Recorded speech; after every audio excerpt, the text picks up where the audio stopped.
पोपटलाल पूरे दिल्ली शहर में बड़ी बड़ी डींगे मारने के लिए प्रसिद्ध था।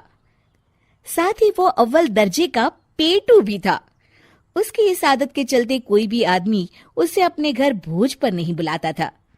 फिर एक दिन पोपटलाल अपनी बहन के घर जाता है, जो दूसरे शहर में रहती थी। अरे पोपटलाल, बड़े दिनों के बाद तुझे मेरी याद आई। माय डियर बहना, तू तो जानती है मैं अपने कारोबार में कितना व्यस्त रहता हूँ। हाँ, तेरी बात भी सही है। अब आया है तो कुछ दिन ठहर के जाना। अरे दीदी, ये भी कोई कहने की बात है।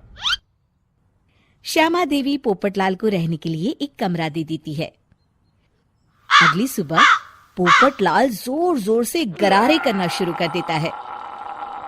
नकुल की पत्नी नींद से जाग जाती है और घबराकर अपने पति नकुल को जगाती है। अरे उठिए, लगता है हमारे घर में कोई जानवर घुस आया है। कैसी अजीब अजीब आवाजें निकाल रहा है, मुझे तो बड़ा डर लग रहा है। अरे कोई जानवर नहीं है भाग्यवान, पोपटलाल मामा जी हैं, अपना गला साफ कर रहे हैं। इतनी सुबह सुबह? अभी तो सिर्फ 4 बजे हैं। मामा जी इसी तरह से जल्दी उठ जाते हैं। अच्छा, ठीक है। नकुल की पत्नी जैसे ही सोने लगती है और जल्दी नाश्ता भी करते हैं। क्या मतलब? मुझे अभी उठ के उनके लिए चाय नाश्ता बनाना पड़ेगा? हाँ। अरे मर गई रे, अब मेरा क्या होगा? फिर थोड़ी देर के बाद नकुल की पत्नी मामा जी के लिए चाय नाश्ता बनाने में जुट जाती है। अरे भाई वाह, बड़ी अच्छी खुशबू आ रही है।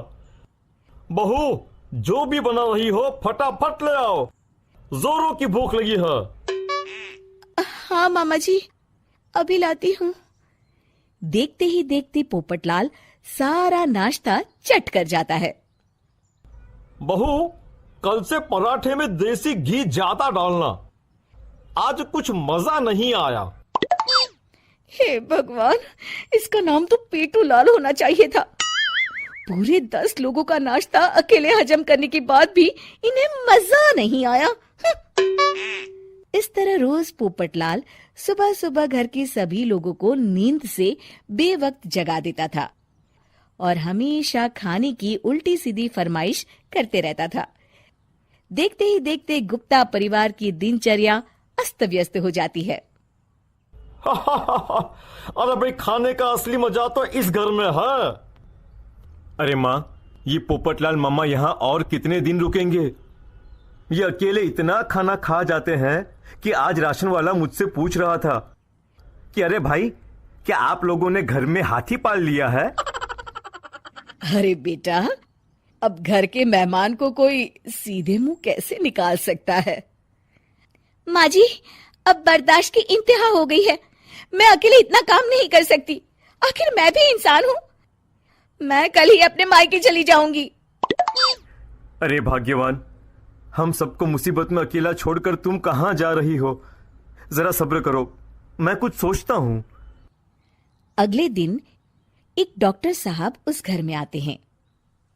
अरे नकुल बेटा, ये डॉक्टर यहाँ क्यों आया है? अरे मामा जी, माँ की तबीयत बहुत खराब है। तबीयत तो खराब होगी ही, तुम लोग उल्टा सीधा खाना जो खाते रहते हो। देखो नकुल, मैं तुम्हारा फैमिली डॉक्टर हूं, इसलिए आज से मैं जो कहूंगा तुम सबको वही खाना रोज खाना पड़ेगा। आजकल कितनी बीमारियां फैल रही हैं, पता भी है तुम्हें? आज से तुम सब सिर्फ सलाद और करेले का जूस पियोगे, समझे? डॉक्टर अंकल, आप ठीक कहते हैं। पोपटलाल घबरा के, अरे क्या खाक ठीक है भांजे? ये डॉक्टर सीधे सीधे हमें घास फूस खाने के लिए कह रहा है। अरे मैं कहता हूँ भगा इस डॉक्टर के बच्चे को यहाँ से। अरे मामा जी, डॉक्टर साहब ठीक ही तो कह रहे हैं। इसी बहाने आपका इतना बड़ा पेट जो बाहर निकला हुआ है वो अंदर हो जाएगा। इस तरह गुप्ता परिवार रोज खाने में सिर्फ सलाद खाना शुरू कर देता है।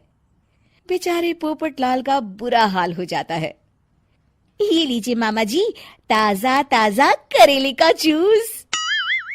अरे नहीं नहीं बहू, मैं मरने से पहले मरना नहीं चाहता। मुझे तुम लोग माफ करो। ये भेड़ बकरी वाली जिंदगी तुम लोगों को मुबारक हो। मैं तो चला यहां से। पोपटलाल अगले दिन ही घर छोड़कर चला जाता है। क्यों बेटा नकुल, मेरी अदाकारी कैसी थी? मजा आ गया डॉक्टर। आपने तो बॉलीवुड के कलाकारों को भी मात कर दिया।